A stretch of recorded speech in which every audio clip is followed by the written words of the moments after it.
So a couple other details. I was going to kind of go in here and create a new alternative for this new stuff that we're talking about in 10.1. So I'll create a new alternative, and I'll call this, instead of mixed notes, I'll call it logic new stuff. And that creates an alternative. It says, hey, do you want to save the changes that you made here? I actually don't, because I kind of mess with it a little bit. Then if I go to my alternatives and choose edit alternatives, I have two alternatives here. Now, that's something we've been able to do before. But what we haven't been able to do is export an alternative as a project.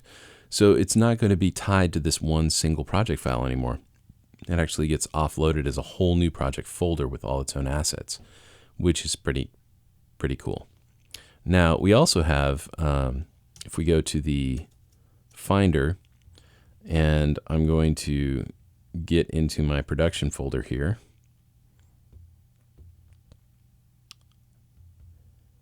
And choose Emily, and then go to my logic sessions. And here we got archetype. Now, what's kind of interesting is if I come down to mixed notes and hit my space bar, it's supposed to show a screenshot. There was a little error in 10.10.2, which is a Yosemite update, that's stopped making the screenshot. If you're in 10.10.1, it'll be fine. You'll see the screenshot of the screen in its current state. Now on the right-hand side, we see the two alternatives that we're using, archetype version 19 and version 19 logic new stuff. Not only do we have that, but we also have this thing called load a backup. So what's that all about? Well, if I click on that, it gives me all of the changes that I've done in a list on the left-hand side. And if I load, it'll actually load whatever happened on that day. Now, I just created this one, so there's nothing in my list, but of course I worked on this one a while ago. So the changes are going to be listed here. Now, this song in particular has a kind of a weird thing going on that I don't really understand. It's kind of a little error that's happening with the program. But that's the list. That's backups are considered alternatives now. So if you go into your preferences and go to general, you can see that every time you hit save, every time you hit Command S, it's going to save what's called a alternative. You can save up to 30.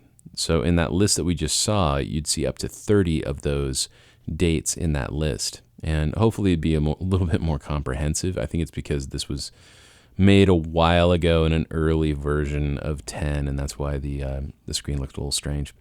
But that's what they are. So that's where our backups are. They're actually tied into the project. If you hit spacebar when you have a project selected, in the Finder, the quick view not only gives you the ability to see the alternatives of that project, but also allows you to select the backup alternative versions of that project. So that's pretty cool. Now, let's get on to talking a little bit about what's going on with the mixer.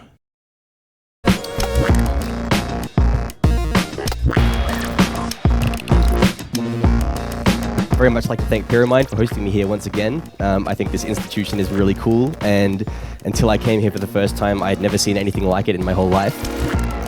What I think really separates us from other people who teach is that we are outrageously passionate about what we do, and especially in electronic music. Since coming to Pyramind, I've discovered electronic music, and San Francisco being a mecca for underground electronic music opened up so many doors for me and kind of blew my mind.